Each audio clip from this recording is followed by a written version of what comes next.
SBI के numbers आ गए, Patel sir के पास मैं अभी जाऊंगा। मुनाफा आया है 5200 करोड़ रुपीस का, 5330 करोड़ रुपीस की एक्सपेक्टेशंस के सामने। तो करीब करीब प्रॉफिटेबिलिटी का आंकड़ा ठीक। एसेट क्वालिटी, ग्रॉस एनपीए 4.77%, 5.28% के मुकाबले तो ठीक है। एसेट क्वालिटी में नेट एनपीए 1.23 वर्सेस 1.59, तो ऑलमोस्ट करीब करीब 25 बेसिस पॉइंट्स 30 बेसिस पॉइंट्स का एसेट क्वालिटी में सुधार। नेट लेवल्स पर मुनाफा 5200 करोड़ रुपीस, 5300 करोड़ रुपीस के आसपास की स्ट्रीट की एक्सपेक्टेशंस थी। तो ये फर्स्ट कट नंबर्स आते हुए एनआईआई का आंकड़ा 28820, 28750। तो ये खैर हेडलाइन नंबर्स तो मोटा मोटी मैं कह सकता हूं जो बाजार उम्मीद कर रहा था वैसे नंबर्स हैं। Asset quality on the face of it तो आपको सीक्वेंशियली इंप्रूवमेंट देखने को मिलेगा, लेकिन इंपॉर्टेंट होना है, ध्यान रखें, एसेट वैसे भी एसेट क्वालिटी एक्सपेक्टेड था इंप्रूव होगी, लेकिन डिटेल्ड क्या है, रिस्ट्रक्चर्ड बुक की वहां पे कलेक्शंस बहुत क्लोजली स्ट्रीट वॉच आउट करेगी। तो हमें डिटेल्स रिजल्ट्स के इंटरनल्स बड़े इंपॉर्टेंट होंगे जब वो आएंगे। अब तक इनलाइन नंबर्स, एसेट क्वालिटी जैसे स्ट्रीट एक्सपेक्ट कर भी रहा था, एसेट क्वालिटी में एक इंप्रूवमेंट आपको ग्रॉस और नेट दोनों लेवल्स पे देखने को मिलेगा। लोन ग्रोथ का आंकड़ा भी कुछ देर में आएगा आपके सामने, और लोन ग्रोथ में मेरे ख्याल से एक्सपेक्टेड है कि 6 से 8%। लास्ट क्वार्टर में 7% की लोन ग्रोथ थी, इस बार भी वो 6 से 8% मोटा मोटी उसी रेंज के आसपास एक्सपेक्टेड है कि लोन्स में उछाल देखने को मिलेगा। तो ये आंकड़े आते हुए प्रदीप जुड़ेंगे और हमारे साथ शायद एसएमसी ग्लोबल के सौरभ जैन जुड़ते हुए। सौरभ जी, ये आंकड़े आपकी स्क्रीन्स पर एसएमसी पे क्या एक्सपेक्टेशंस थी, और फर्स्ट कट नंबर्स के बाद कैसे लग रहे हैं एसबीआई के आंकड़े? अभी स्लिपेजेस की और बुक्स की डिटेल नहीं है, जो आंकड़े आपकी स्क्रीन्स पे फ्लैश होते हुए साहब। देखिए, नेट इंटरेस्ट इनकम में ऐसा लग रहा था 4 से 6% का ग्रोथ होगा, क्योंकि थोड़ा सा लोन बुक का ग्रोथ आएगा, लेकिन वैसा देखने को नहीं मिला है। उस पर थोड़ी क्लैरिफिकेशन चाहिए होगा बैंकों की, ऐसा क्यों रहा।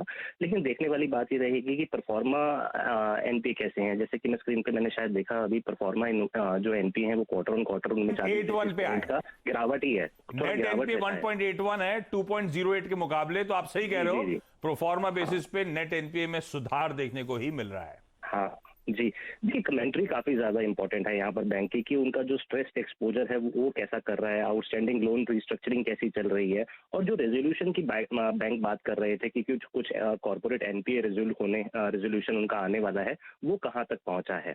तो मुझे लगता है कि ये क्लैरिटी के बाद ही बाजार एसबीआई के ऊपर दिशा लेगा। ओवरऑल नंबर मैं कहूंगा कि ठीक आए हैं। ओवरऑल नंबर्स ठीक आए हैं। प्रदीप, आपको भी ठीक ही लग रहे हैं क्या?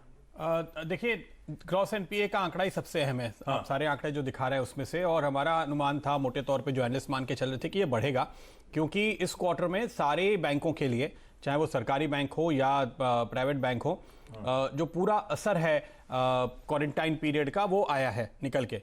तो अब इस मामले में अनुमान ये लग रहा था कि करीब 7-8-9 हज़ार करोड़ के दायरे में आपको नए स्लिपेजेस आते हुए दिखाई देंगे, तो वो डिटेल नहीं है। अब अगर ग्रॉस एनपीए घटे हैं तो उसकी एक और वजह यह हो सकती है कि राइट ऑफ किया गया हो। ये राइट ऑफ के डिटेल फिलहाल हमारे सामने नहीं है, इसलिए कॉल लेना थोड़ा सा मुश्किल है। तो ये जो एनपीए के इंटरनल्स हैं वो सामने आने के बाद बाजार फाइनली एक कॉल ले पाएगा कि ये नंबर दरअसल कितने अच्छे हैं। क्योंकि देखिए, मुनाफा तो अनुमान से आसपास ही हम ये कहेंगे, वहां पर मुनाफा दोनों मोटा मोटी आसपास हैं। हाँ। तो फिर ये एनपीए की सरप्राइज थोड़ी सी समझने में वक्त लगेगा। हाँ। क्योंकि इसका मतलब यह है कि प्रोविजंस हमारे अनुमान के मुताबिक हैं, लेकिन जब आप राइट ऑफ करते हैं तो वो प्रोविजंस आपको दिखाई नहीं देता पीएनएल में, क्योंकि वो बैलेंस शीट्स पे आपके पुराने प्रोविजंस जो पड़े हुए हैं उनका इस्तेमाल भी आप कर सकते हैं। इसलिए इस ब्रेकअप का इंतजार करना पड़ेगा, अदरवाइज ये इनलाइन लगता है। पर एनपीए अगर नए स्लिपेजेस 8,000 नहीं है, अगर वो 6,000-5,000 करोड़ के दायरे में है, तो फिर वो पॉजिटिव सरप्राइज माना जाएगा और फिर उस पर बाजार रिएक्ट करेगा। ठीक है। अच्छा सौरभ जी, आप लोग का हाउस कॉल क्या है? एसबीआई अपने 52 हफ्तों के हाईज के आसपास ही कामकाज कर रहा था, वो नंबर्स के बाद थोड़ा सा स्लिप होना शुरू हुआ है। हाउस कॉल क्या है एसबीआई पे? पीएसयू बैंक पे काफी पॉजिटिव हैं। हाँ। तो ये बात है ही है कि काफी ज्यादा इनकी लो वैल्यूएशन थी, और जिस तरह से इकोनॉमी में सुधार आ रहा है, जिस तरह से लीड इंडिकेटर्स बता रहे हैं, और जैसे बजट आया तो मुझे लगता है कि सिनेरियो में काफी चेंज हो गया है। अब इंडस्ट्री के ऊपर जब गवर्नमेंट इंफ्रास्ट्रक्चर के ऊपर पुश दे रही है तो ये एक प्रेशर पॉइंट था पूरे पूरे बैंकिंग के लिए। मुझे लगता है कि ये जो ओवरऑल ऑप्टिमिज्म इकोनॉमी में दिख रहा है वो पीएसयू बैंक्स पे जरूर रिफ्लेक्ट करेगा, और यहाँ से वैल्यूएशन मैट्रिक्स थोड़ा इंप्रूव होगा, और वो अगर इंप्रूव होता है तो मैं समझता हूँ पीएसयू बैंक्स में एक बड़ी चाल जो भी देखी जा रही है वो कंटिन्यू रहेगी। कोई और आंकड़ा मिला प्रदीप आपको? प्रोविजंस का जो आंकड़ा हम देख रहे हैं 10,340 340 करोड़ रुपए का, वहां पर आपको एक अच्छी खासी शार्प जंप जरूर देखने को मिल रही है। तो इस आंकड़े पे मुझे लगता है कि बाजार की नजर होगी। हालांकि पिछले क्वार्टर में भी हमने 10,118 करोड़ के प्रोविजंस देखे थे, तो जाहिर तौर पे अब ये इंपॉर्टेंट होगा कि इसका एक थोड़ा गाइडेंस क्लियरली निकल कर आए, उसके बाद ही आप अंदाजा लगा पाएंगे। क्योंकि जब ग्रॉस एनपीए घटा है तो उसके बाद भी प्रोविजंस ज्यादा क्यों देखने को मिले, ये समीकरण थोड़े से उलझ गए हैं, और इसका जवाब सिर्फ एक ही जगह से आपको मिलेगा जब बैंक आपको ये बताए कि नए एनपीए कितने हुए